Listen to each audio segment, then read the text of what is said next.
You know, the business of business is to make money, and very often companies will come up with some kind of a large initiative trying to sell some kind of let's call it a big ticket item or a big ticket service or something like that.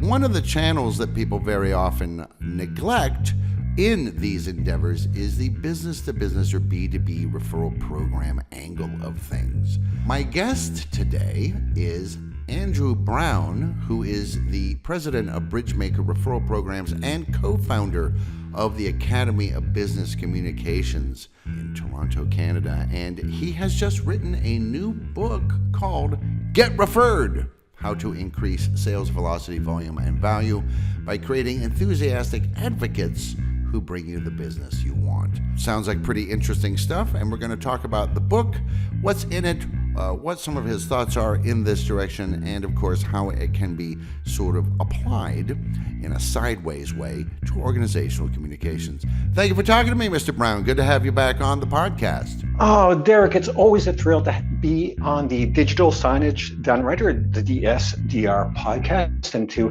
have an opportunity to speak with you, learn from you, and share insights with your enthusiastic audience. So thank you very much for having me today. Well, thank you for coming on. And of course, thank you everybody out there for listening to this episode of the podcast. I remind you can, of course, subscribe if you're so inclined. You can review us if you are so inclined, and you can follow along with a transcript of the conversation we're about to have on the Visix website under resources and podcasts. Whether you're using digital signage or not, our podcast gives you practical tips for communications and content to better engage your audience. I'm Derek DeWitt. Welcome to Digital Signage Done Right. So, Andrew, the book is Get Referred: Increasing Sales Velocity, Volume, and Value. It's kind of it's like a how-to guide, basically, right? How to generate revenues in fast-moving technology companies and financial institutions or professional service firms or even marketing agencies. Does that sound right? It captures 30 years of experience, having worked in every area of sales, marketing, and communications. That includes channel sales and resellers and strategic alliances and direct sales and inbound sales and outbound sales and all the communications that is weaved in between there. I really wanted to create something that was practical. I have read far too many business books, particularly those that claim to help with sales and business development, that are just rife with stories and parables and analogies and very lean on how to. So this book is a reference book. It translates research into practical and actionable items so that people can, within 30 minutes, already start to take steps that will actually see them increase the, as the title says, sales velocity, volume, and value. So I'm thrilled to be here to talk about the book and that you've shown enthusiasm.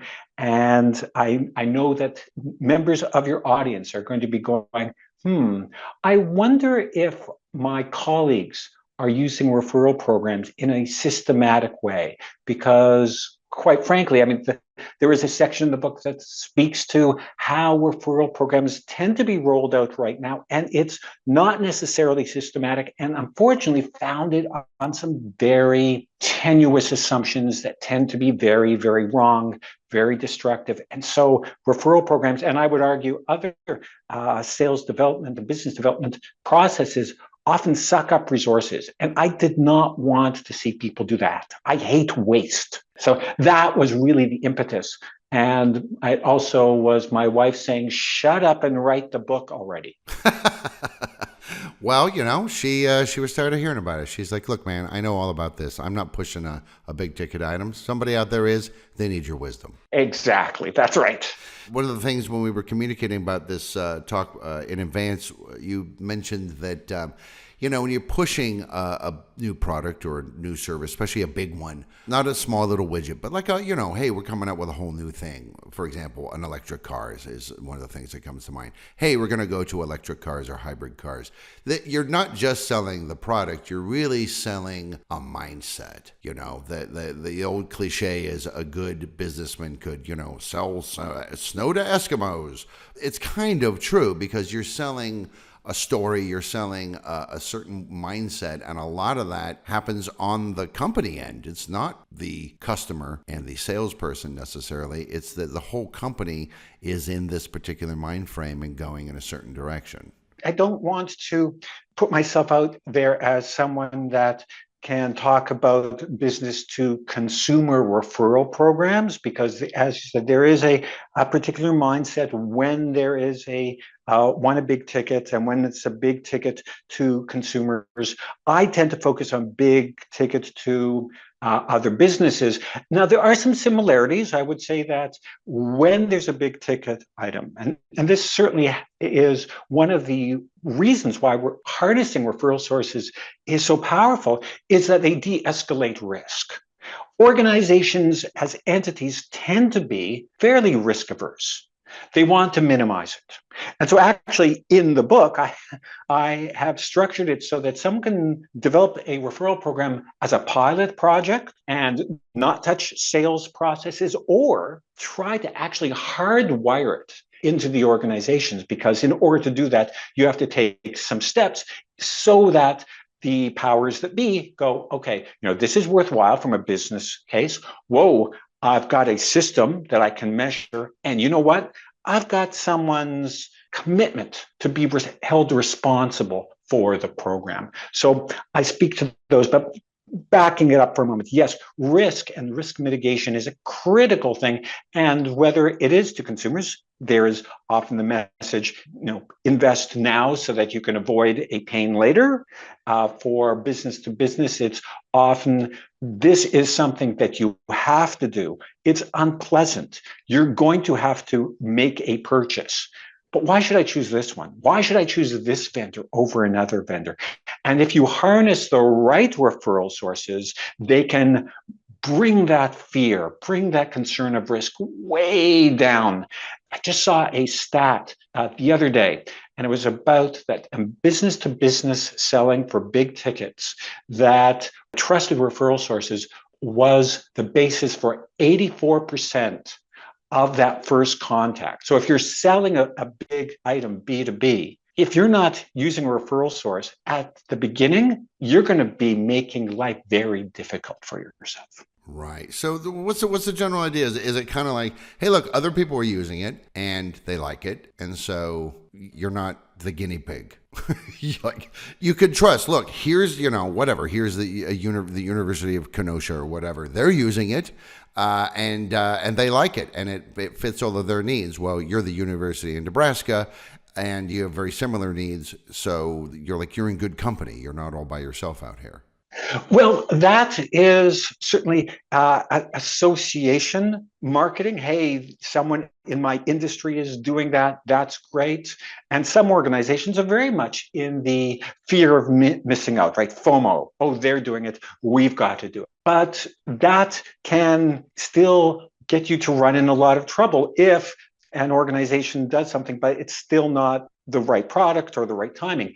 A trusted referral source should understand your business, should understand the pain you're experiencing, as well as your own limitations. So they're not going to bring you something that's not a good solution for you. And again, I say trusted referral sources because part of the exercise is recognizing that often the people we think are awesome referral sources aren't so, which is it's a great awakening for people. The assumption is that an existing customer will refer you, right? They love you, they chose you, they refer you. The people that are current employees, for example, are the best people to refer. They could be, They're among the network. They hit probably some of the right criteria. They know your organization. Presumably they like you. Presumably they will speak nicely to you. It doesn't mean that they have the full set of skills that you would want to throw all your money behind current employees as the best means to act as referral sources.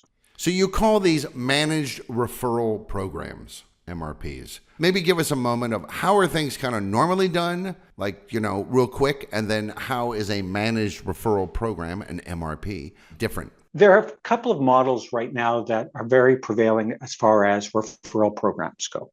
The first one I would call ad hoc. It looks like this. You want a referral source, so you speak to your existing customers and you give them a incentive. You hope that you give them enough money that they will bring something in. You leave them alone because you figure, I don't want to get in their way.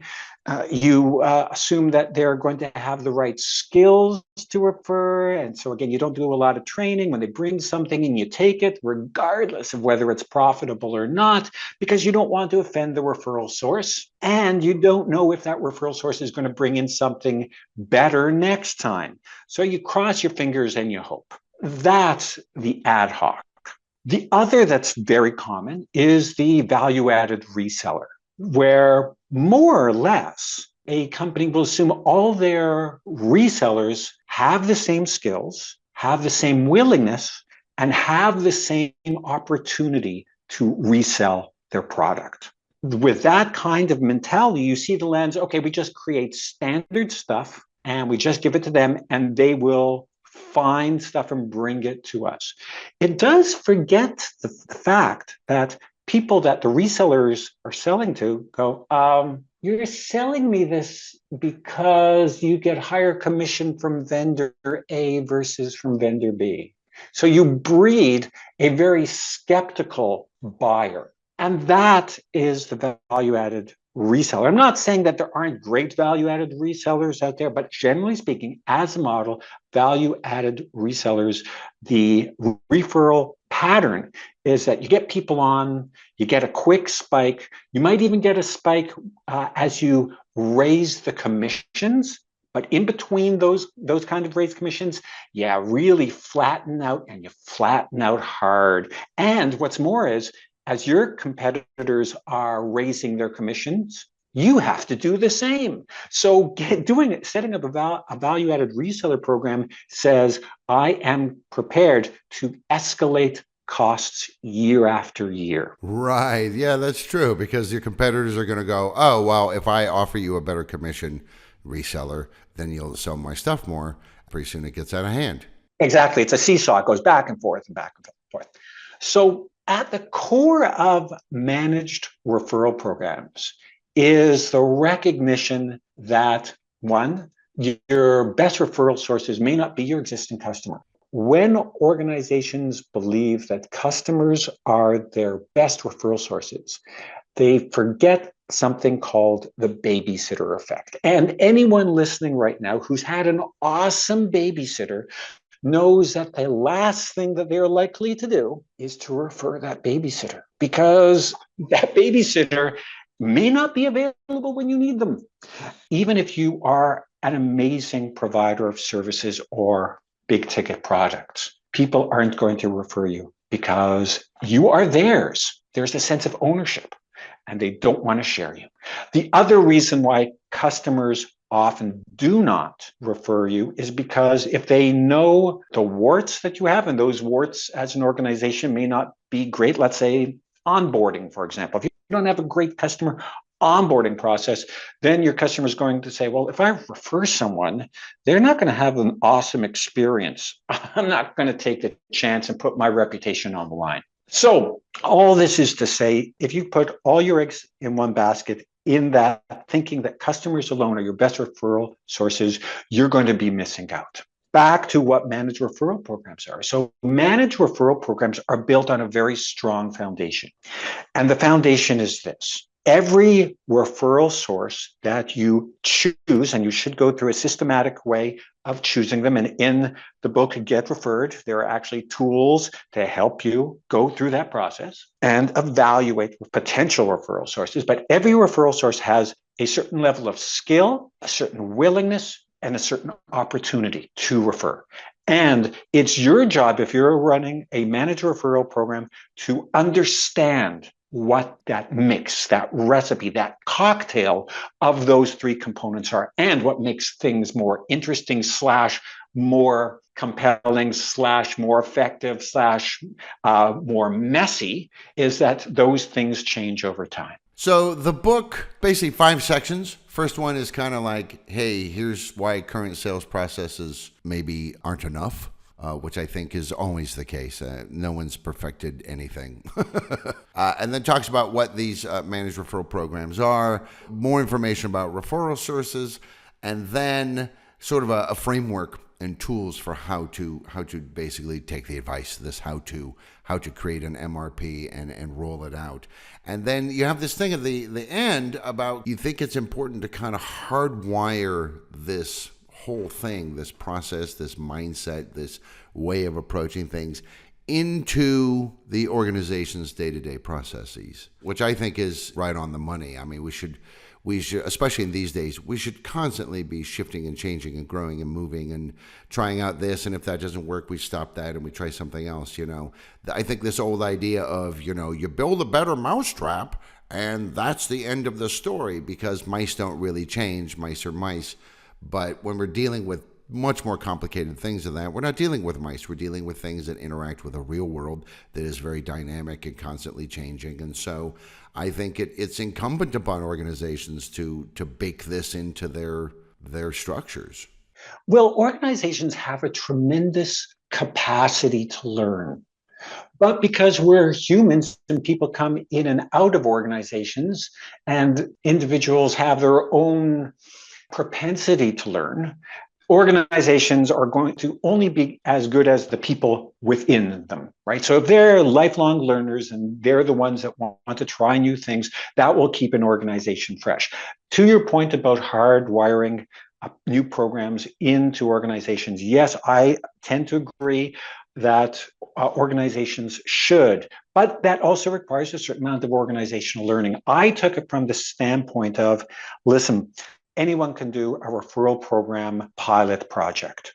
And the power of a pilot project is you can actually point to it and say, wow, it worked, or here's our learning. And then you can build up enough interest and desire and reduce the fear of new programs and initiatives. And then it is a lot easier to hardwire them into an organization. So I tend to think of it happening in stages. No one takes a hardwire approach right out of the gate. And if they do, it often fails. But if you try things, try it on for size, see if it fits, see what works, see the kinds of responsibilities, the way that you measure success, the outcomes, the resource that's required. And you do that all in a pilot project. You can point to the pilot project and say, you know what? It didn't meet expectations. What did we learn from it?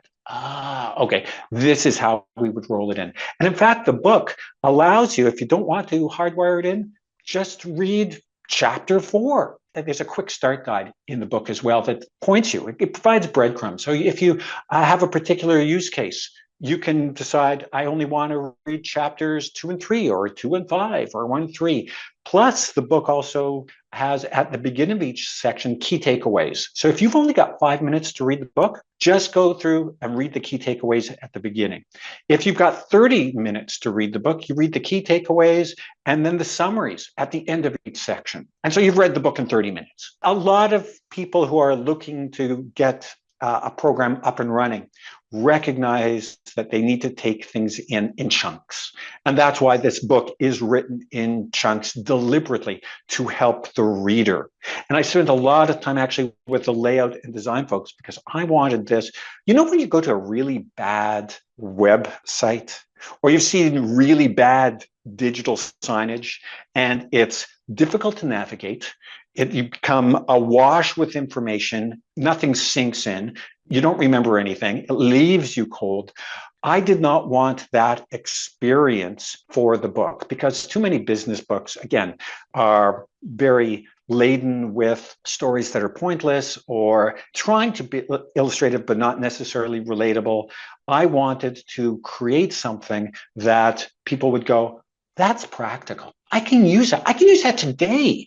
I do put in the book as well, sorry for prattling on about the book, two other things that might help people navigate. I say, this is how long it takes to read a chapter. And I also put in how long you have to read a chapter before you find something that is actually actionable. I think organizing it in such a sort of, let's call it a hyper organized way, is quite interesting because many, many years ago, when I was teaching English as a foreign language to students in Europe, I went to a teaching conference and I saw a lecture about how in the olden days, when you and I were growing up, it was important to know things. And now it's important to know where things are. Think back, 1994. How many phone numbers did you know off the top of your head? Like 100, right? How many do you know now? I find it difficult to remember my own. Yes, precisely. I forgot my wife's phone number recently. Listeners, do not forget that. Your spouse's phone number, remember, tattoo it in your arm if you need. Yeah, for sure. But that's the fact, because we don't need to. That's what all these technological tools are for, really, is they're labor-saving devices. When you're talking about these badly organized websites, I may eventually stumble upon a page on there that I go, ooh, that's interesting. But if I neglect to bookmark that specific page, I go back to that website and I'm like, I can't find it now. I don't know. Is this even the right website? I don't even know, And yet bookmarking itself has its own downfalls because I have so many bookmarks that I can't get through them all. Yes, I do think that there has been a tremendous shift from responsibility of publishers, and they've put the onus on people to find things that are relevant for them. I mean, that's great. If you have some experience, if you know the lexicon, if you know the topic, it's a lot easier to find what you're looking for. But you've heard the old adage, you don't know what you don't know. And I do think that it is publishers, book publishers, website navigation publishers, publishers of content within organizations. I think it is our responsibility to recognize that people learn differently, and we have to provide breadcrumbs. We need to provide guideposts. We need to support.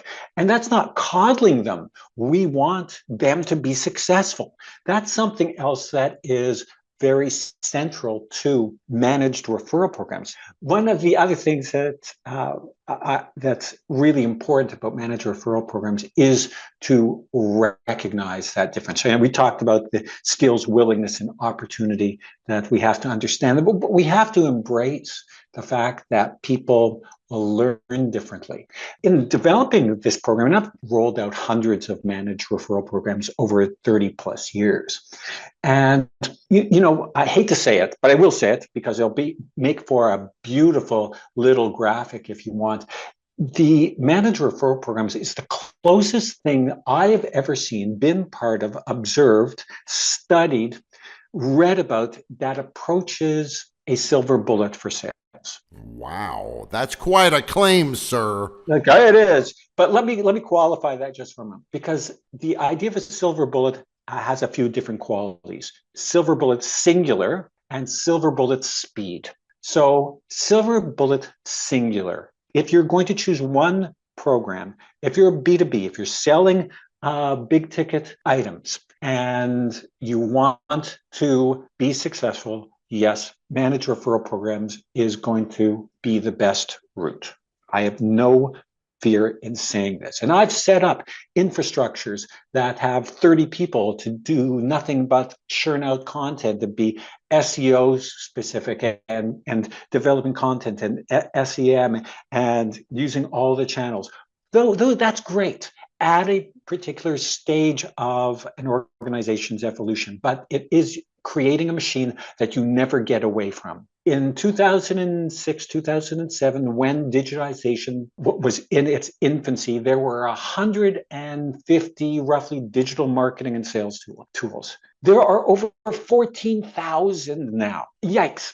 And so there is an industry that has indoctrinated, brainwashed, encouraged, supported this idea that you must develop content and you can only market yourself, you can only make sales if you have this mammoth infrastructure. We'll come back to that earlier stat that I stumbled over before, and that was that in B2B sales, a referral source is used with 84% of sales. So if you're selling big ticket items and you're not using a referral source, you're behind the eight ball. So where is this all taking us? Well, other tools, great. Infrastructure, great. But when it comes to mitigating risk, when it comes to leveraging someone who is seen as trusted, wise, who knows an organization, knows that the solution is right for them now, that's a critical thing, right? A good referral source doesn't bring you ideas that aren't relevant now because you've gone through a merger and acquisition, or because you're going through an expansion across the board, or because you've got to lay off some people, or because there's a change in leadership. A savvy referral source knows that you don't bring business opportunities during those messy times. A managed referral program at the core is saying, how do we make our referral sources wildly successful? How do we do that? What gaps do they have? What resources do they have? What infrastructure do they need to make them successful at bringing us the business that we want? So when you're saying big ticket items, you mean obviously things that are expensive financially, money-wise. Is it only that, or could it also be like, hey, look, this is a thing, maybe it's not that expensive, but it's going to take a ton of time out of your organization in order to implement this or for whatever. Does that also count as a big ticket item? I think that's very astute. Big ticket, often people think in terms of the price tag, but it's not always hard dollar cost. It is the time, as you say. Right. It could be work hours. Like, I got to get trained. I got to train other people. I got to do this. What happens when I get sick? All that. Right. And there's also the cost that's involved when you're working in an organization. There is the equity that you have as a leader that you're spending all the time. When you support an initiative and it doesn't go well, your equity within the organization drop. That has cost you something, and it takes a while for you to build up that equity again. So big ticket can also relate to that because, and again, I hate to use the insurance term risk a lot, but risk covers is a big umbrella term for anything that can hurt the organization, hurt the groups within, or the teams or departments within the organization, or the individual within the organization. So risky, big ticket risk products, those are the ones where, if you have someone carrying your water for you, you are just making your life so much easier. And there's so much data that says that if you leverage a referral source, you actually shorten the sales cycle dramatically. And we've had clients where we've shortened the sales cycle from 18 months to under 6 months. Again, choosing the right referral sources and making them wildly successful. The volume also, when you use a referral source, the likelihood of business coming to you just catapults. I think it's by a factor of 4. So why wouldn't you use a smart referral source?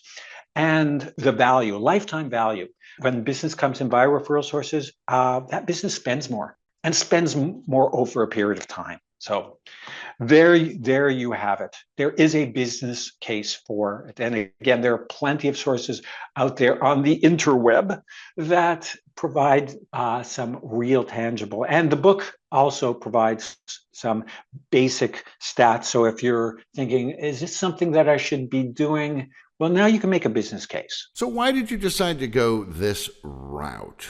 For years, my colleague and I ran workshops on helping HR folks, internal communications folks, how to help their organizations communicate better, listen better.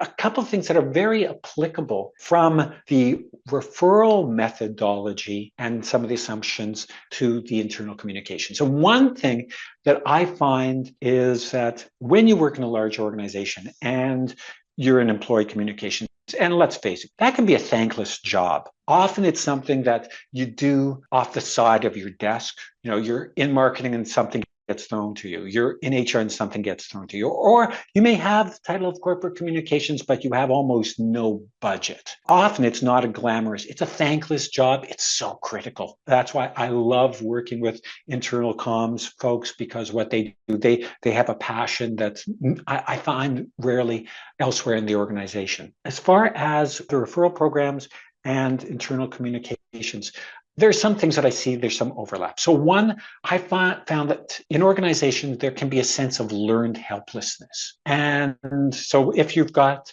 a sales hat or internal communications hat, you can find yourself thinking one of these two things. It's going to happen anyway, what I call it will happen anyway-ism. So an unhealthy optimism where you think stuff is going to be good. It's the cross your fingers and hope. And remember, I think it was Rick Page, he had this best-selling book called Hope is Not a Strategy.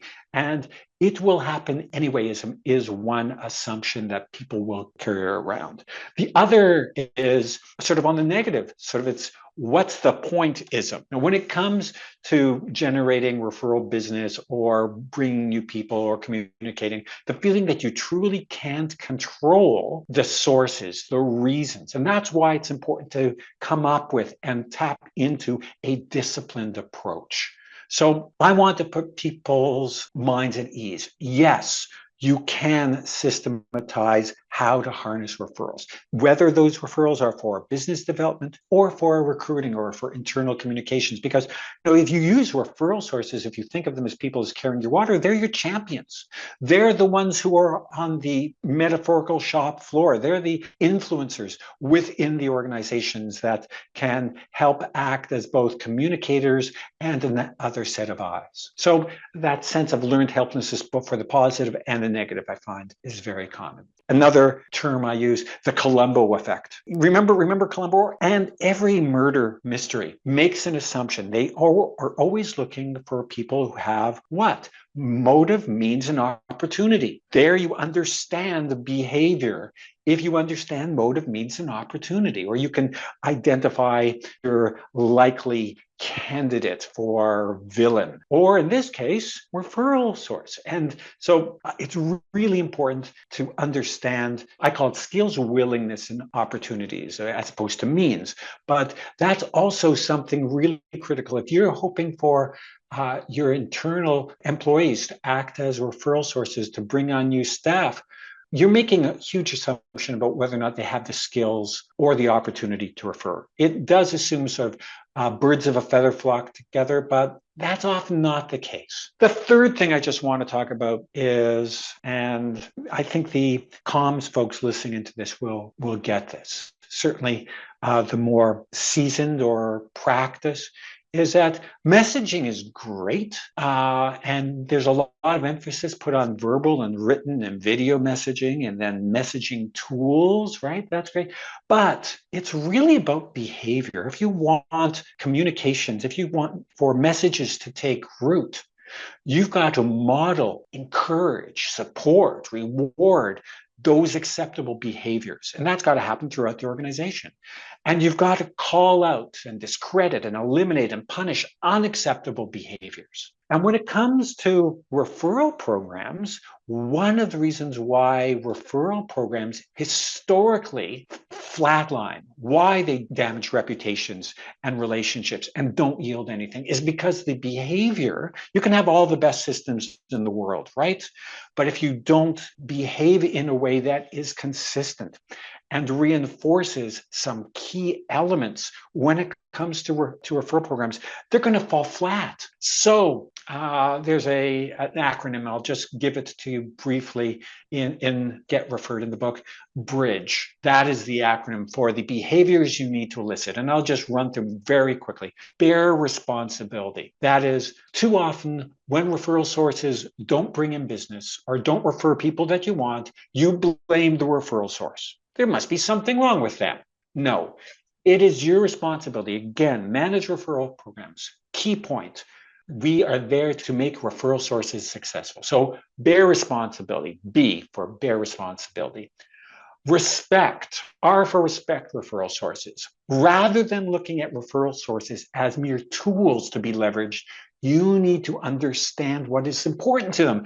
That means you have to spend time with them and provide genuine and timely feedback so they understand the impact their efforts are having. Again, on the sales process, if you're selling, on recruiting, if that's your objective. So R, respect referral sources. I, integrity. Never, this is unshakable. Never place a referral source in a position that is socially or professionally awkward or demeaning. Never ask them to make a claim that is less than 100% true. If you do, you're sending them the message that behaving dishonestly is acceptable and expected and potentially rewarded. So always act with integrity. That's I. Discipline, apply discipline. Every managed referral program has structure, which includes clear articulation of specific goals, the actions required to take those goals, who takes responsibilities for actions, when those actions are to be executed. That discipline has to be applied. If you don't, it starts to crumble. G, generous, genuine, and gracious. Referral sources deserve your time, sincerity, and kindness. So always find opportunities to demonstrate qualities to those referral sources that you've chosen. And make sure you're not treating them as you would as if it were an ad hoc referral program or a value-added reseller program. And finally, E, embrace exceptions. Each of your referral sources is unique in the skills they bring when it comes to referring you, the reasons they choose to refer you, and the opportunities they have. It is your responsibility to understand these traits and accommodate them. Once again, resist sort of that myth that underpins the channel reseller about you can only scale by standardizing. In truth, managed referral programs are wonderfully scalable because all you have to do is identify 3 or 4 referral sources who bang the ball out of the park. You don't have to create an army. An army is expensive to maintain. An army is all about standardization. An army is all about not only expensive cost, but trying to build an efficiency. I get that. But scaling comes from identifying something that works and replicating it smartly. So if you have 3 or 4 awesome referral sources, why would you need 30 or 40 or 50 or 100 that are going to yield the same amount or less than 3 or 4? Right. Better to have, 2 divisions of highly trained elite soldiers than an entire army of farmers who have no training and are using sticks. Precisely. So that acronym BRIDGE is to remind people these are the behaviors when you're managing a program, and these are the behaviors that you have to elicit. This is, if you will, the secret sauce. You know how all organizations talk about having a secret sauce, and a secret sauce is rarely, truly technical. It is about how something is applied. So if you apply these behavioral principles, you will have an effective referral program, a managed referral program. And that, of course, is the entire point of the book. Precisely. And the outcome is so that it increases sales. The book in question is Get Referred, How to Increase Sales Velocity, Volume, and Value. The author is Andrew Z. Brown. He is the president of Bridgemaker Referral Programs and the co-founder of the Academy of Business Communications. And we've been talking about managed referral programs, but I think it's not a huge step to see that this touches on a lot of other topics as well that get into communications, the way that organizations are organized and structured, and dozens and dozens of other things. If something is true, it's true. That's just how that is. It's not usually true only in a specific context. And of course, as I've mentioned before, you can follow along with a transcript on the Visix website, where you'll find links including to the website for this book, which is www.getreferred.biz, B-I-Z. And Mr. Brown's email is Andrew B at getreferred.biz. So you can contact him that way. And again, all this information will be in the transcript as well. Thanks for talking to me again, Mr. Brown. As I said, always interesting. Thanks so much, Derek. Be well. Thank you. And thank you, everybody out there, for listening. For more free stuff, head to resources on Visix.com for guides, videos, and more to help with your visual communications. Please subscribe and share, and contact us for information about our digital signage solutions.